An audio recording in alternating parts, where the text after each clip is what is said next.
Olá, muito boa tarde para você que acompanha mais essa transmissão ao vivo da TV Estadão nesta tarde de quinta-feira, dia 10 de dezembro. Seja muito bem-vindo aqui a mais esta live. E hoje nós vamos falar sobre Global Marketing Trends 2021. As constantes mudanças tecnológicas, também a crescente dependência do digital, podem prejudicar a conexão humana, ou até ajudar, né, se forem bem utilizadas essas ferramentas. O estudo da Deloitte, o Global Marketing Trends 2021, levantou 7 tendências para ajudar a construir conexões que impulsionam o crescimento dos negócios em um ano que vem, 2021, que será sem precedentes, assim como já o foi o ano de 2020. Né? Para falar desse cenário de tempos tão desafiadores, eu estou recebendo aqui nesta tarde, nesta transmissão, o Guilherme Evans, líder da prática de Customer e Marketing da Deloitte. Tudo bem, Guilherme? Boa tarde para você. Seja muito bem-vindo aqui ao Bate-Papo. Boa tarde, Daniel. Obrigado novamente pelo convite. Muito obrigado pela presença. E também está conosco Márcio Carvalho, diretor de marketing da Claro. Tudo bem, Márcio? Prazer contar com a sua presença aqui. Seja bem-vindo. Tudo bem, Daniel? Um prazer estar aqui com vocês. Obrigado pelo convite. Muito legal o papo, com certeza. Legal, muito obrigado pela sua presença também. Eu sou o Daniel Gonzalez e a partir de agora, então, a gente começa encaminhando a primeira questão ao Guilherme. Guilherme, muitos desafios, né, se colocando para os negócios no ano que vem. A crise sem precedentes e também as incertezas globais somam-se os fatos de que as marcas, os negócios, precisam se reinventar, se refazer, se reposicionar, né? E ainda se preocupar com a sua própria sobrevivência, procurando atender, diante de tudo isso, ainda mais os clientes, a seus clientes de melhor forma. Consumidores esses que também trazem diferentes necessidades que mudaram ao longo da pandemia e vão ser diferentes daqui para frente. Quais são as principais complexidades de se efetuar esse planejamento neste momento e quais as linhas que foram apontadas, linhas principais, sei que o estudo é muito extenso, mas que foram apontadas pelo estudo da Deloitte. Guilherme, seja bem-vindo novamente aqui. Tá ótimo. Daniel, eu acho que a palavra-chave aqui é incerteza. Tá? Em momentos de incerteza, é da nossa natureza recorrer a estratégias defensivas. Tá? É só pensar em nós como consumidores, como a gente gerenciou o nosso orçamento familiar nesse momento de crise. Tá? Isso refletiu numa queda de 80% no primeiro trimestre de abril na indústria automotiva, tá? E é que ainda não se recuperou. Tá? E é esperado que feche o ano 30%, 40% abaixo do previsto. Então, quando nós fomos a campo falar com mais de 400 executivos em maio, ficou claro que a reação da maioria das empresas foi defensiva. Já passando ali naquela primeira etapa de formação de comitês de crise, a maioria dos executivos seguiu priorizando melhorias de eficiência e produtividade sobre iniciativas voltadas à experiência do cliente, à retenção de talentos e aumento do impacto sobre a sociedade. Em momentos de alto estresse e incerteza, objetivos de crescimento e inovação também foram colocados em segundo plano. E é claro que esse tipo de postura ele não é inesperado. Mas quando falamos com consumidores, eles demonstraram que em tempos difíceis, eles esperam ainda mais das marcas. Até aproveitando a dividir alguns dados que suportam isso do nosso relatório. Quase 4 a cada 5 pessoas conseguiram citar uma ação positiva de uma marca em resposta à pandemia. E 1 em 5 concordaram fortemente que esse momento aumentou sua lealdade de marca. E aí, pelo outro lado, mais de 25% dos que perceberam marcas agindo somente em interesse próprio, tiveram uma variação negativa, abandonaram essas marcas. O último dado para ilustrar é que mais da metade dos entrevistados conseguiu identificar pelo menos uma marca que se adaptou rapidamente para atender melhor as necessidades na pandemia. E destes, mais de 80% falou que isso os levou a transacionar mais, a realizar mais negócios com a marca. Então, acho que a mensagem é clara. Nesses momentos de incerteza, sem precedentes, as pessoas estão buscando ajuda nas marcas. E estão recompensando as marcas que atendem suas necessidades e expectativas. Muito bem. E Guilherme, continuando com você aí, como a gente disse, o mercado então passou por essa, e você muito bem comentou aí, passou por essa transformação profunda na relação, né, com as marcas nesses meses de isolamento, nesta pandemia. Falando do lado do cliente, o que ele mais espera, mais valoriza de uma marca em relação ao passado? Seria, por exemplo, uma relação mais empática, canais múltiplos de atendimento, facilidade de comunicação, enfim, ou tudo isso, o que o cliente espera em primeiro lugar? Os clientes deixaram claro que eles têm altas expectativas sobre as marcas. Isso inclui, acho que mais do que produtos e serviços, hoje soluções em que eles confiam. Quando fala de experiências, principalmente experiências digitais, eu falo de experiências mais humanas, mais naturais. E, sobretudo, um propósito de marca alinhado com seus valores. E essa foi uma das tendências, a chave que a gente identificou, que as empresas que melhor estão navegando esse ambiente de transformação, elas agem com intenção e claridade, guiadas exatamente por um propósito maior que define os valores que estão no centro do seu negócio. Elas têm, com isso, a capacidade de responder mais rapidamente em tempos de crise, porque simplifica o processo de decisão a partir do conhecimento que tem dos seus stakeholders. Isso, diferentes tipos de clientes, colaboradores, parceiros e a sociedade como um todo. E nós vimos múltiplos exemplos no mercado dessa capacidade de ação, desde bancos oferecendo extensões de prazo de pagamento, redução de alíquotas de juros, fabricantes de bebidas e cosméticos redirecionando linhas de produção para suprir aquela escassez inicial que nós tivemos de álcool em gel, mas as marcas mais avançadas nessa orientação a propósito, elas desdobram isso em políticas organizacionais, em KPIs para suas equipes e, principalmente, alinham propósito com lucro. Um bom exemplo aqui é a Unilever. Para realizar o propósito de promover o desenvolvimento sustentável, eles mensuram hoje o portfólio de produtos sustentáveis versus os demais produtos. E com isso, eles estão atingindo, nesse portfólio sustentável, 69% de crescimento acima dos produtos tradicionais. E 75% do crescimento da empresa hoje é sobre esse portfólio. Então, eu acho que esses exemplos ilustram porque, entre as 7 tendências identificadas pela Deloitte, a questão do propósito tem o potencial de não somente estabelecer o contexto sobre o qual nós navegamos a incerteza, mas também de ser o catalisador das decisões de investimento, principalmente num momento como esse, onde nós precisamos realmente priorizar, e direcionar os nossos esforços de transformação digital. Muito bem.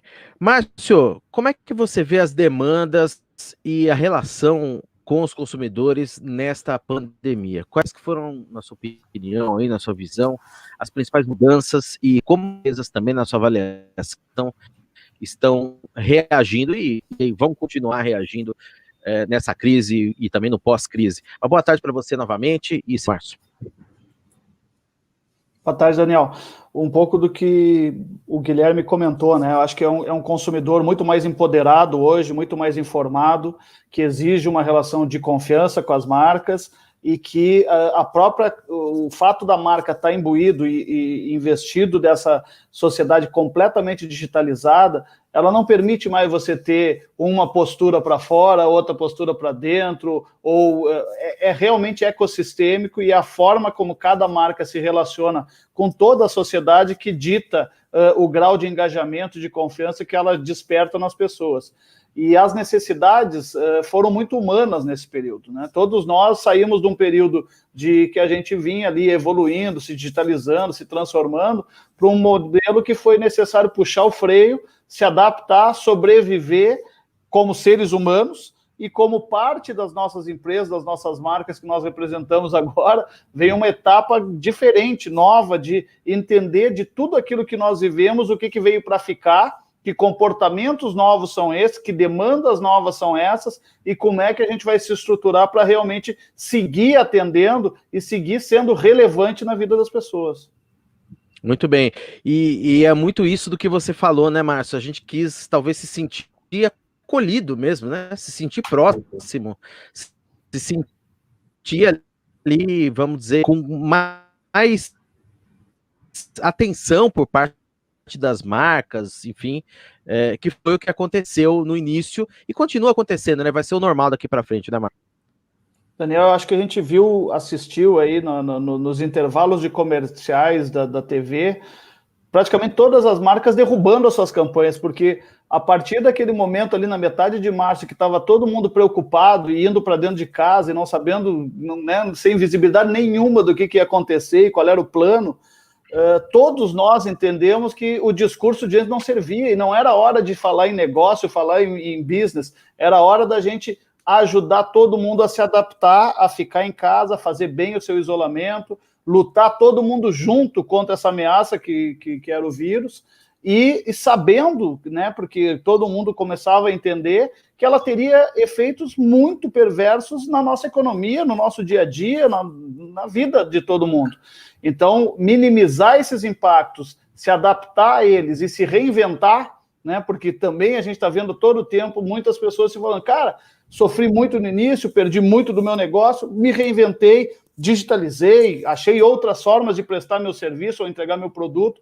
Eu acho que foi uma transformação que nós todos, coletivamente e globalmente, porque foi uma pandemia que aconteceu simultaneamente no mundo todo, é impossível que o mundo não saia diferente, né? A gente viveu uma experiência muito doída, muito dura, muito intensa, mas que, ao mesmo tempo, nos preparou para um novo modelo, quem sabe ser mais...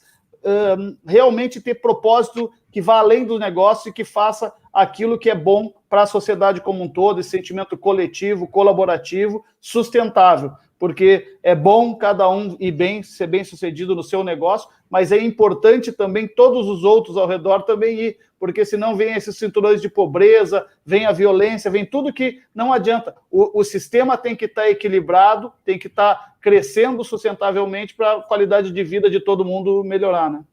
Muito bem comentado. Agora, Guilherme, esse ponto aí muito bem levantado pelo Márcio, né, e que também casa com muitas conclusões que apareceram aí no estudo da Deloitte, eles dizem respeito à valorização dessas relações mais humanas na criação, oferta de produtos e serviços para estreitar a confiança. Agora, tem um ponto que surge aqui. Como que a gente concilia isso com a tão falada e tão esperada transformação digital e tão necessária também para dinâmica nova dos negócios?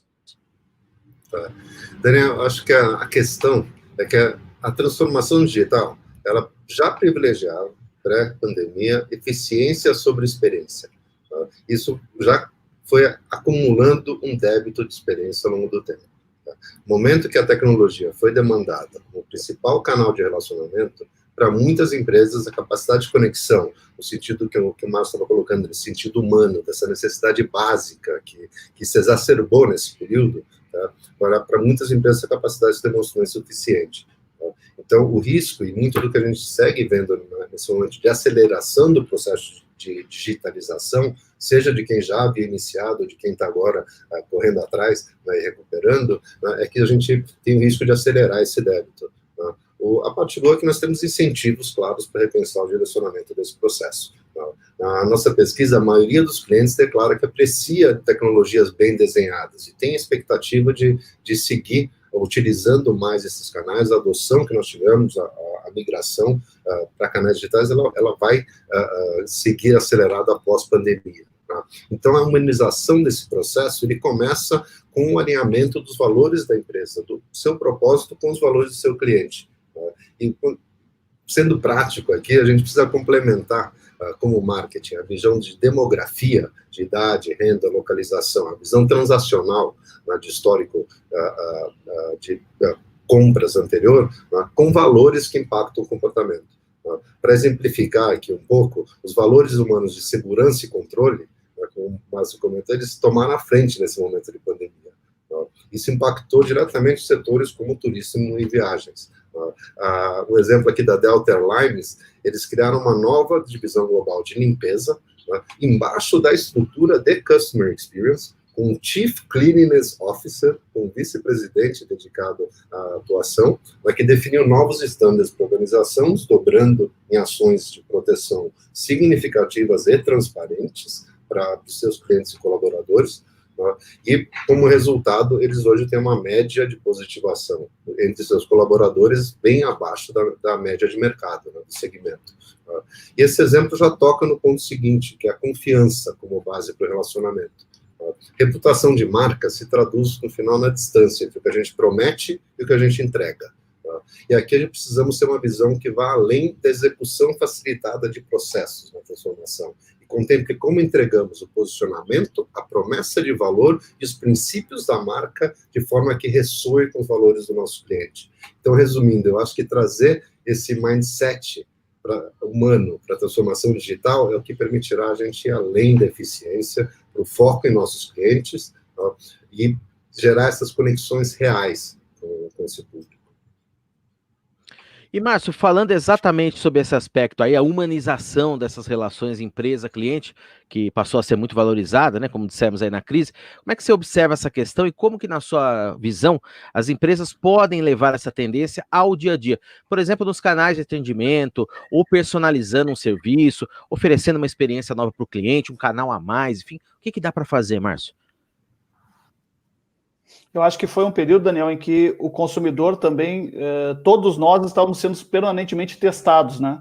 Porque não adianta só a gente concordar e falar na teoria, mas realmente a marca está dando demonstrações de que, primeiro, reconhecer que todos nós temos aí, como o Guilherme estava falando, muita coisa ainda para fazer. O backlog é grande, né? Na transformação digital e de agilidade aqui, nós temos muita coisa para fazer. Mas foi dado algum passo? Teve melhoria incremental nesse período? Teve manifestação genuína da marca se colocando a respeito das pessoas e tentando realmente transformar? Eu acho que esse teste foi feito e muitas vezes nesse período.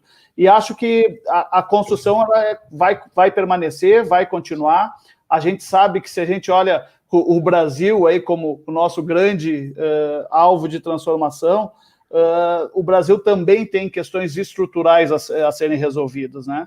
Que ajudem que todas essas questões de diminuir as nossas diferenças e desigualdades e em prol de uma sociedade que funcione melhor, que tenha a capacidade de evoluir e se desenvolver de uma forma mais acelerada e mais compartilhada, eu acho que isso tudo cada vez mais vai estar em voga. Tanto que a gente está falando de marcas que se preocupam com produtos que são sustentáveis para o meio ambiente, de marcas que se posicionam em questões que são polêmicas na sociedade. O consumidor exige cada vez mais que para ter entregar a sua confiança a esse compartilhamento de valores e de crenças de como a gente vai juntos construir um Brasil melhor.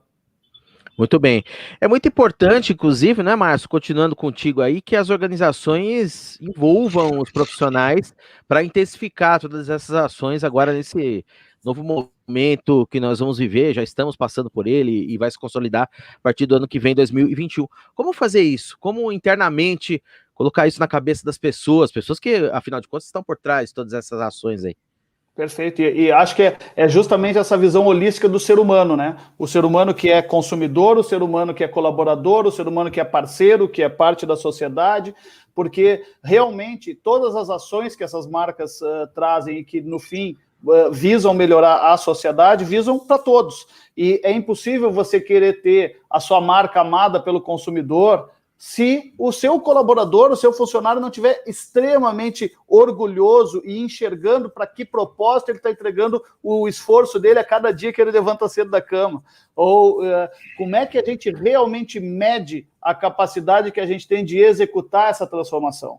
Porque é isso que vai engajando as pessoas, é esse sentimento colaborativo de que está todo mundo junto, em busca de uma mesma causa, do mesmo objetivo, construindo em conjunto com as pessoas que vão se beneficiar daquele produto, eventualmente.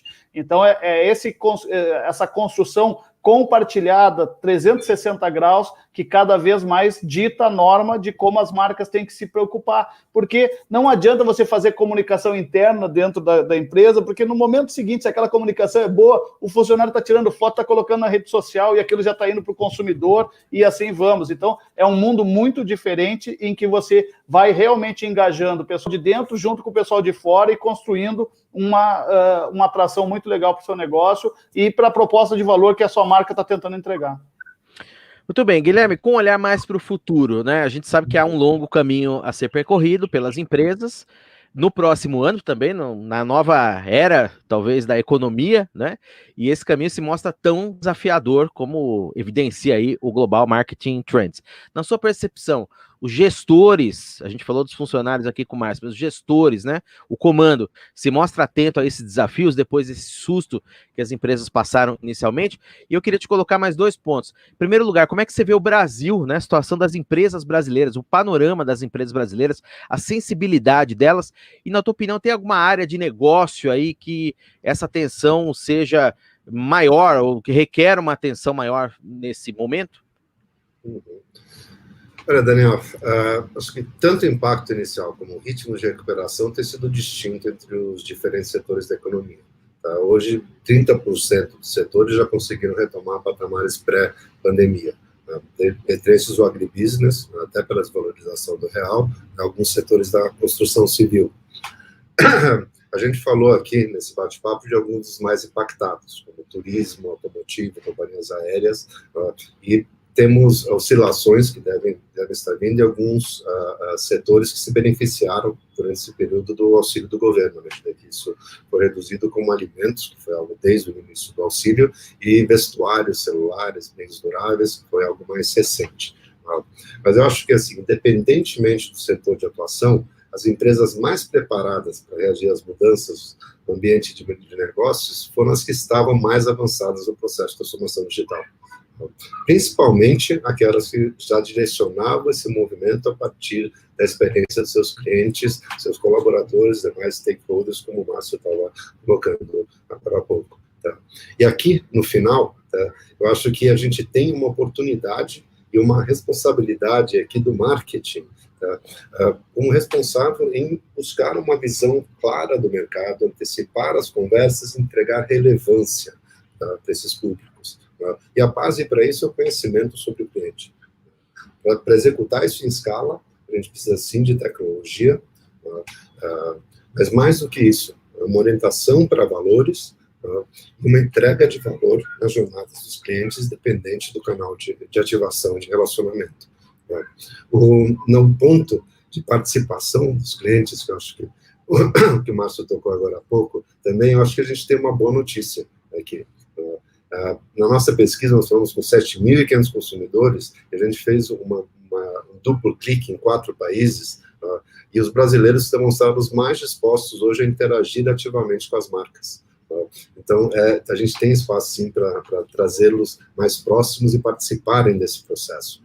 Isso com a gente comparado com os Estados Unidos, Grã-Bretanha e China.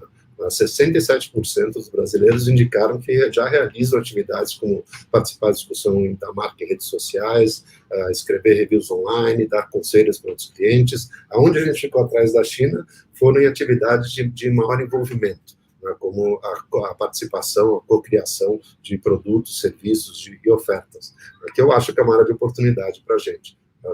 Então, eu acho que quando a gente combina propósito com agilidade e foco na experiência humana, quando a gente constrói essa confiança e envolve os nossos clientes ativamente, a nossa marca ela passa a ter o potencial de identificar e endereçar as necessidades core dos nossos clientes. Se a gente pensa nas plataformas tecnológicas, que rodaram muito bem na pandemia, quando a gente fala de aplicativos dos diferentes tipos, o sucesso deles desde o início foi entender que a necessidade do cliente não era, por exemplo, ir do ponto A ao ponto B, não era comprar um carro, era ir do ponto A ao ponto B. A indústria farmacêutica tem migrado cada vez mais a questão de tratar uma doença para promover saúde. Então, no final, esse paradigma, ele leva a novas oportunidades, para que a marca estenda a sua oferta, construa um ecossistema de parcerias, para atender mais plenamente o seu cliente.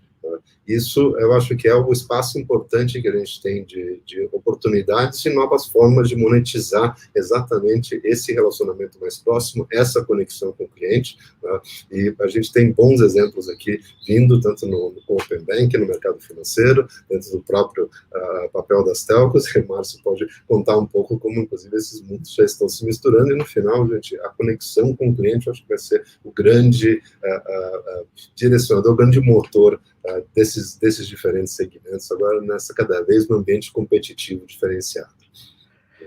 Sem dúvida nenhuma. E, Márcio, justamente falando sobre isso, não posso deixar de te perguntar sobre o 5G, que o ano que vem chega aí, chega forte, né? Vai requerer um investimento grande por parte das operadoras na compra das frequências, na implementação da infraestrutura, mas é visto como um motor de negócios, como o Guilherme colocou aí, estreitamento, até pelo caráter que tem de gerar dados, gerar informações, capturar comportamentos, enfim, como e negócios, né, também para operadora, um campo de negócios grande. Como que as empresas, na tua visão, para a gente concluir, podem inserir a inovação no seu dia a dia para facilitar o desenvolvimento dessas novas soluções e também usar todo esse panorama de conectividade maior que nós teremos para planejar esse futuro mais digital que também tem que ser percorrido aí, Márcio?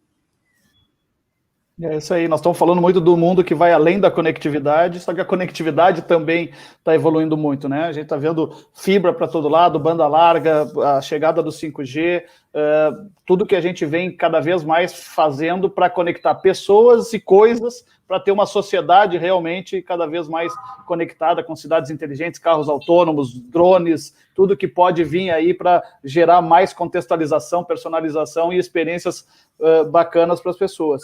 E essa tecnologia, ela evolui continuamente, né? A gente já falou disso em outras ocasiões. A cada momento surge uma tecnologia que é melhor que a geração anterior e é parte do nosso processo de inovação, está sempre trazendo a tecnologia certa, no timing certo, dentro de uma curva de custo que permita essa adoção num país como o Brasil, que tem todas as dificuldades de tamanho de território, de como a população está distribuída no território. Mas tecnologia boa é aquela que chega fazendo diferença para muita gente. E eu acho que é isso que está todo mundo imbuído nesse momento, em fazer o 5G, as políticas do 5G, realmente beneficiarem o máximo possível de brasileiros.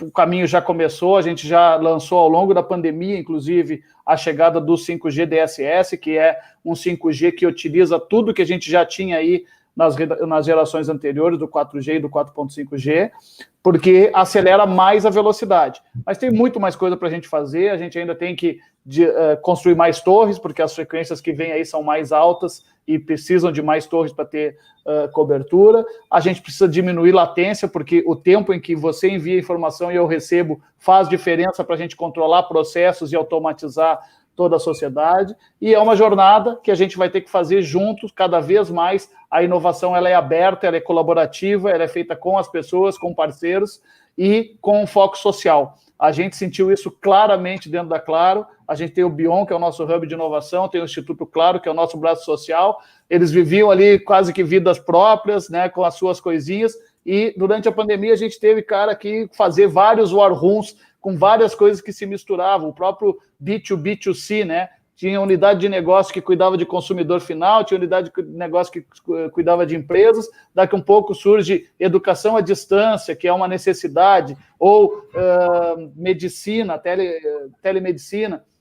São soluções que, inerentemente, primeiro, são abertas, são muito complexas e muito especializadas, você precisa ter parceiros junto com você construindo as soluções, e são 360. É uma solução de telemedicina, é para o paciente, é para o hospital, é para o médico, é para o plano. Como é que você compõe toda essa cadeia de valor e realmente leva soluções que façam as pessoas terem acesso ao que elas precisam, que é orientação médica, saúde e tudo isso em tempos de pandemia. Então, são vários exemplos que mostram que, sim, ao longo dessa pandemia, muitas coisas que estavam separadas se juntaram e a gente está aprendendo que as empresas não cabem mais em si, aquele jeito antigo de fazer produto, em que fazia uma especificação técnica, produzir e depois levar para o mercado, e é isso que tem.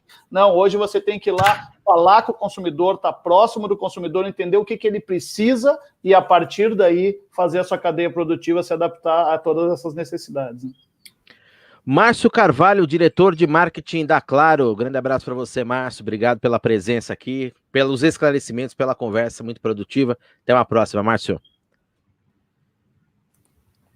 Valeu, Dani. Obrigado por tudo aí. Foi um prazer estar aqui com o Guilherme, aprendendo muito sempre com você. São conversas e aprendizados conjuntos sempre, e o papo foi muito legal com todos.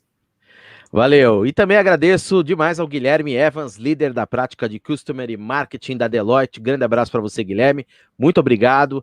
E já fica um convite aí para numa próxima conversarmos muito mais aí. Um abraço para você e obrigado. Obrigado, Daniel. Obrigado, Márcio. Um prazer ter esse papo com vocês essa tarde. Valeu, boa tarde. E muito boa tarde para você também, que nos deu o prazer da sua audiência nesta tarde aqui, nessa transmissão da TV Estadão, que eu, Daniel Gonzalez, apresentei. Um grande abraço e até uma próxima. Tchau. Tchau, tchau.